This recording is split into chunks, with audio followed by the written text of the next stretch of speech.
if they persist with this draconian, unjust and odious water tax. Now,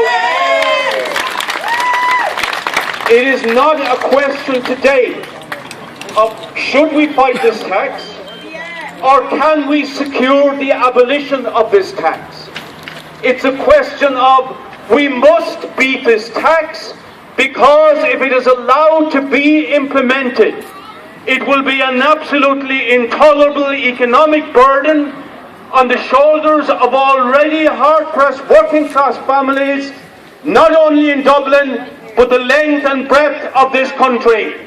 That is why we must beat this tax, organise, mobilise, and leave the government with no option except to abolish it sooner rather than later.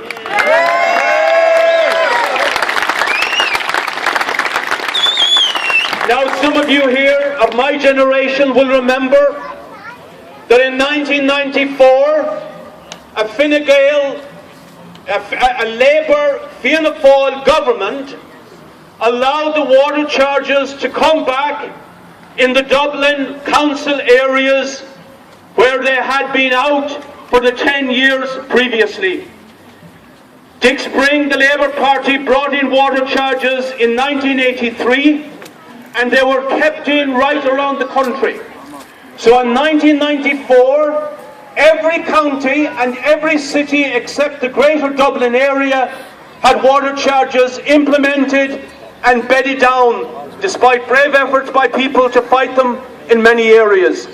So they thought they would crack Dublin in 1994. And that is when we then went community by community, from Swords to Blanchardstown to Clondalkin to Tulla and over to Dunleary. And just like has been happening in the last weeks, convened mass meetings of communities out in the open air or inside of halls and launched the Dublin Anti-Water Charges campaign. And that was based fundamentally on a call to boycott the water charges, that nobody should pay.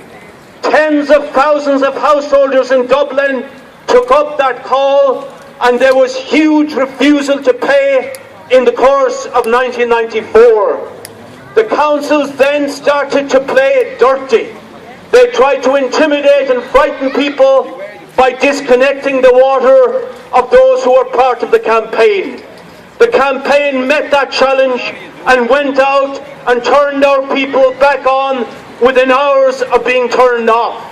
We weren't going to be intimidated in that way.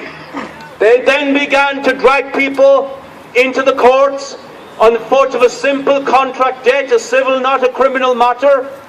We went to the courts, packed them out inside with barristers to fight on any technicalities we could, and with hundreds and 1,000 people outside protesting at the same time. We made the courts unworkable for them, and such was the pressure that we built up in this way and then expressed in a very, very effective political action, which I'll mention in a minute.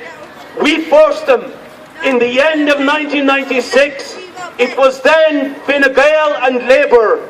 We forced Brendan Howlin, who is now a minister yet again, to go on the national television and radio in December of 96 and announce the abolition of water charges for the entire country. It was a massive victory for ordinary people power, and that's what we must and will do again.